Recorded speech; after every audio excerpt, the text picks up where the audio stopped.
بسم اللہ الرحمن الرحیم۔ یہ ریڈیو قطر ہے۔ اب آپ محمود احمد سے خبریں سنیے۔ ابتدا میں پیش خدمت ہیں اہم خبروں کی سرخیاں۔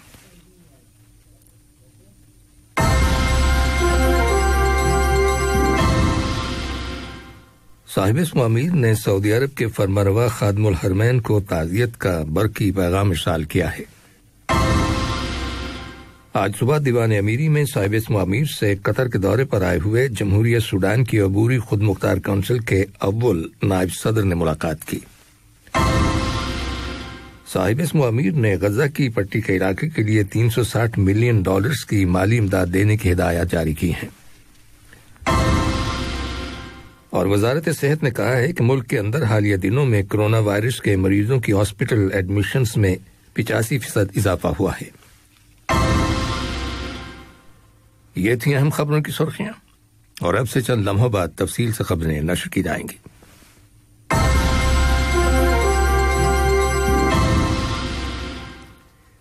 لیجیے اب آپ تفصیل سے خبریں سنیے۔ صاحب اسمو امیر شیخ تمیم بن حمد آل ثانی نے سعودی عرب کے فرمانروا خادم الحرمین شاہ سلمان بن عبدالعزیز آل سعود کو شہزادہ ترکی بن ناصر بن عبدالعزیز آل سعود کے انتقال پر تعزیت کا برقی پیغام ارسال کیا ہے۔ نائب امیر شیخ عبداللہ بن حمد آل ثانی اور وزیر اعظم و وزیر داخلہ شیخ خالد بن خلیفہ بن عبدالعزیز آل ثانی نے بھی شہزادہ ترکی بن ناصر بن عبدالعزیز آل سعود کی وفات پر سعودی عرب کے فرمانروا کے نام تعزیت کے تار روانہ کیے ہیں۔ آج صبح دیوان امیری میں صاحب اسمو امیر شیخ تمیم بن حمد آل ثانی سے قطر کے دورے پر آئے ہوئے جمہوریہ سوڈان کی عبوری خود مختار کونسل کے اول نائب صدر لیفٹیننٹ جنرل محمد حمدان ڈاگلو اور ان کے وفد کے ممبران نے ملاقات کی، جس کے دوران انہوں نے سوڈان کی تازہ ترین صورتحال کے بارے میں صاحب اسمو امیر کو بریف کیا۔ انہوں نے سوڈان کے تمام شعبوں میں خاص طور پر دارفور میں امن کے حصول کے لیے کی جانے والی کوششوں کو کارگر بنانے میں قطر کی بھرپور سپورٹ کے لیے صاحب اسمو امیر کا شکریہ ادا کیا۔ دونوں لیڈروں کی بات چیت کے دوران قطر اور سوڈان کے برادرانہ تعلقات اور انہیں مضبوط بنانے سے متعلق وسائل زیر بحث آئے اور باہمی دلچسپی کے متعدد علاقائی اور بین الاقوامی معاملات کے بارے میں تبادلہ خیال کیا گیا۔ اس سے قبل لیفٹیننٹ جنرل محمد حمدان ڈاگلو نے وزیر اعظم اور وزیر داخلہ شیخ خالد بن خلیفہ بن عبدالعزیز آل ثانی کے ساتھ ملاقات کی، جس میں دونوں ممالک کے تعلقات اور انہیں فروغ دینے کے وسائل کے علاوہ سوڈان کے موجودہ حالات اور خطے کی صورتحال کے بارے میں تبادلہ خیال کیا گیا۔ دریں اثنا قطر کی شورا کونسل کے اسپیکر احمد بن عبداللہ بن عبدالعزیز آل محمود سے لیفٹیننٹ جنرل محمد حمدان ڈاگلو نے ملاقات کی، جس کے آغاز میں شورا کونسل کے اسپیکر نے انہیں خوش آمدید کہا۔ بات چیت کے دوران دونوں ملکوں کے تعلقات اور ان تعلقات میں مسلسل پروگریس اور ڈیولپمنٹ کے بارے میں غور و خوض کیا گیا۔ جمہوریہ سوڈان کی عبوری خود مختار کونسل کے اول نائب صدر لیفٹیننٹ جنرل محمد حمدان ڈاگلو نے صاحب اسمو امیر شیخ تمیم بن حمد آل ثانی، حکومت قطر اور قطری عوام کی جانب سے سوڈان کے مختلف شعبوں میں سوڈانی عوام کو دی جانے والی سپورٹ کے لیے دلی شکریہ ادا کیا ہے۔ انہوں نے سوڈان کے دارفور کے علاقے میں بحالی امن کے سلسلے میں شورا کونسل کے اسپیکر کی کوششوں کا بھی شکریہ ادا کیا۔ صاحب اسمو امیر شیخ تمیم بن حمد آل ثانی نے غزہ کی پٹی کے علاقے کے لیے $360 ملین کی مالی امداد دینے کی ہدایات جاری کی ہیں۔ یہ امدادی رقم جو رواں سال 2021 کے لیے دی گئی ہے، غزہ کی پٹی میں محصور فلسطینی عوام کو قطر کی جانب سے دی جانے والی مسلسل مالی امداد کا حصہ ہے۔ اس رقم سے ملازمین کی سیلریز ادا کی جائیں گی اور ضرورت مند خاندانوں کو مالی امداد فراہم کی جائے گی۔ اس کے علاوہ اس رقم کو علاقے میں بجلی گھروں کو آپریٹ کرنے کے اخراجات کی ادائیگی کے علاوہ غزہ کی پٹی کے علاقے کے بگڑتے ہوئے انسانی حالات اور مشکل حالات زندگی کو بہتر بنانے کے کاموں پر خرچ کیا جائے گا۔ قطری بزنس مین ایسوسی ایشن اور اسپینش بزنس مین فیڈریشن کے درمیان ورچوئل میٹنگ کے دوران مفاہمت کی ایک یادداشت MOU پر دستخط کیے گئے ہیں۔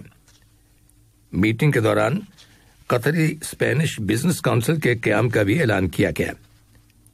یہ MOU قطری بزنس مین ایسوسی ایشن کی ان کوششوں کا حصہ ہے جن کا مقصد دنیا کے مختلف اقتصادی اداروں کے ساتھ تعاون کو فروغ دینا ہے، خاص طور پر موجودہ عالمی بحران کے دوران پرائیویٹ سیکٹر سے تعلق رکھنے والی کمپنیوں اور اداروں کو سپورٹ کرنا مقصود ہے۔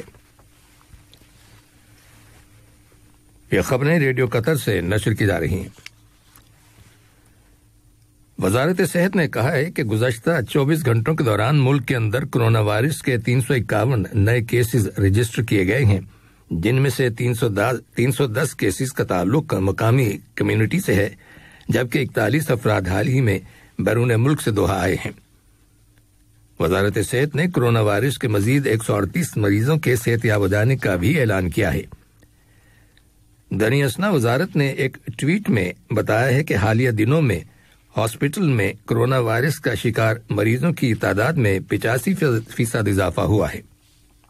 چنانچہ ملک کے اندر کرونا وائرس کی دوسری لہر سے بچنے کے لیے احتیاطی تدابیر پر سختی سے عمل پیرا ہونے کے لیے اور روزانہ وائرس کے انفیکشنز کی تعداد میں بتدریج لیکن تشویشناک حد تک اضافے کے پیش نظر وزارت صحت نے خبردار کیا ہے کہ آنے والے 1 یا 2 ہفتوں میں اگر کرونا وائرس کے کیسز اور ہاسپٹل میں ایڈمیشنز کی تعداد میں اضافہ جاری رہا تو اضافی پابندیوں پر عمل درآمد کرنے کی ضرورت پڑ سکتی ہے۔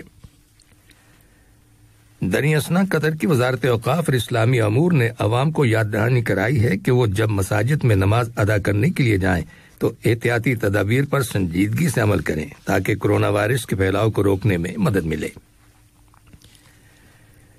صحت کے عالمی ادارے WHO کی نائب سربراہ اینجلا سیمیو نے یورپی ممالک کی جانب سے یورپی حدود سے باہر کرونا وائرس کی ویکسین کی سپلائی پر پابندی عائد کرنے کے فیصلے پر کڑی تنقید کی ہے اور کہا ہے کہ ایسے اقدامات کی وجہ سے اس وائرس پر قابو پانے میں ایک طویل عرصہ درکار ہوگا۔ انہوں نے کہا ہے کہ یہ پریشان کن رجحان ہے۔ یاد رہے کہ اس سے پہلے WHO کے سربراہ ٹیڈرس ایڈہینم نے اپنے ایک بیان میں کہا تھا کہ ویکسین پر قومی سطح پر تسلط قائم کرنے سے اس وبا سے چھٹکارا حاصل کرنے میں بہت وقت لگ سکتا ہے۔ آج مقبوضہ مغربی کنارے کے علاقے بیت اللحم میں قابض اسرائیلی فوج کی فائرنگ سے ایک فلسطینی نوجوان ہلاک ہو جانے کی اطلاع ملی ہے۔ اسرائیلی فوج کا دعویٰ ہے کہ مذکورہ شخص نے ان پر چاقو سے حملہ کرنے کی کوشش کی تھی۔ بعد میں فوجیوں نے قبطیہ کے علاقے میں جو جنن کے جنوب میں واقع ہے فلسطینیوں کے گھروں پر چھاپے کے دوران 3 افراد کو گرفتار کر لیا۔ شام کے شمال مغربی شہر افرین میں کار بم دھماکہ ہونے کی خبر ملی ہے جس کے نتیجے میں کم از کم 2 افراد ہلاک ہو گئے۔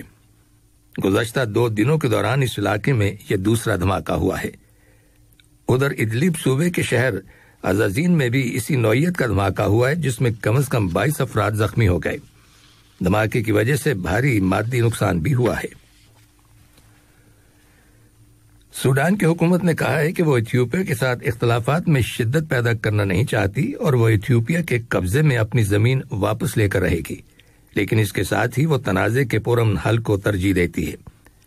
خرطوم حکومت کا کہنا ہے کہ وہ دونوں ممالک کے درمیان سرحدوں کی نشاندہی کو واضح طور پر طے کرنا چاہتی ہے۔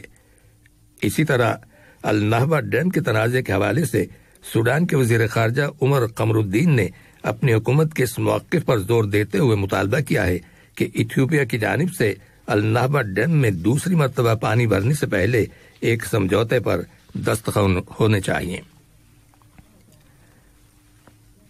معاہدہ شمالی اوقیانوس کی تنظیم نیٹو کے سینئر اہلکاروں نے کہا ہے کہ طالبان اور امریکہ کے درمیان کیے گئے معاہدے کے تحت اس سال مئی کے بعد ملک میں انٹرنیشنل ٹروپس بدستور تعینات رکھنے کے منصوبے پر عمل درآمد سے طالبان کے ساتھ کشیدگی میں اضافہ ہو سکتا ہے اور اس سے افغانستان سے غیر ملکی فوجوں کے انخلاء کا معاملہ بگڑ سکتا ہے۔ رائٹرز خبر رساں ایجنسی کی رپورٹ کے مطابق نیٹو کے اہلکاروں کا کہنا ہے کہ اتحادی فوجوں کی اپریل کے آخر تک مکمل واپسی ممکن نہیں ہے۔ یاد رہے کہ امریکہ کے سابق صدر ڈونلڈ ٹرمپ کی انتظامیہ نے گزشتہ سال کے آغاز میں طالبان کے ساتھ ایک سمجھوتے پر دستخط کیے تھے جس کے تحت رواں سال مئی تک افغانستان میں موجود تمام غیر ملکی ٹروپس کو واپس بلا لیا جائے گا۔ ایران کی حکومت نے سن 2015 میں عالمی طاقتوں کے ساتھ کیے گئے جوہری معاہدے پر مذاکرات کرنے کے امکان کو مسترد کر دیا ہے۔ رائٹرز خبر رساں ایجنسی کی رپورٹ کے مطابق ایران کی وزارت خارجہ کے ترجمان نے کہا ہے کہ یہ جوہری معاہدہ بین الاقوامی نوعیت کا حامل ہے جو اقوام متحدہ کی سلامتی کونسل کی قرارداد کے تحت منظور کیا گیا تھا، چنانچہ اس میں رد و بدل ممکن نہیں ہے اور نہ ہی اس میں نئے فریق کا شامل کیا جانا ضروری ہے۔ واضح رہے کہ تہران حکومت نے یہ بیان فرانس کے صدر ایمینوئل میخواں کے اس حالیہ بیان کے بعد دیا ہے جس میں انہوں نے کہا تھا کہ ایران کے ساتھ جوہری معاہدے پر مذاکرات میں سعودی عرب کو ضرور شامل کیا جانا چاہیے۔ دنی اسنا امریکہ کی وزارت خارجہ نے ایک بیان میں کہا ہے کہ ایران کے ساتھ جوہری سمجھوتے میں امریکہ کی واپسی میں طویل عرصہ درکار ہوگا اور اس سلسلے میں امریکہ کو بہت سے اقدامات کرنا ہوں گے۔ اور امریکہ کے صدر جو بائیڈن نے ایک ایگزیکٹو آرڈر پر دستخط کیے ہیں جس کے تحت امریکی شہریوں کی صحت و سلامتی کی نگہداشت سے متعلق سابق صدر اوباما کے پروگرام کی روشنی میں ناموں کی رجسٹریشن دوبارہ شروع کی جائے گی۔ گزشتہ مہینے کے دوران اس رجسٹریشن پر عمل درآمد روک دیا گیا تھا۔ آخر میں اہم خبروں کی سرخیاں ایک بار پھر سن لیجیے۔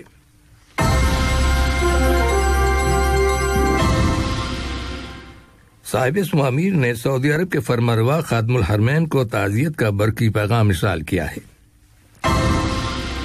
آج صبح دیوان امیری میں صاحب اسم امیر سے قطر کے دورے پر آئے ہوئے جمہوریہ سوڈان کی عبوری خود مختار کونسل کے اول نائب صدر نے ملاقات کی۔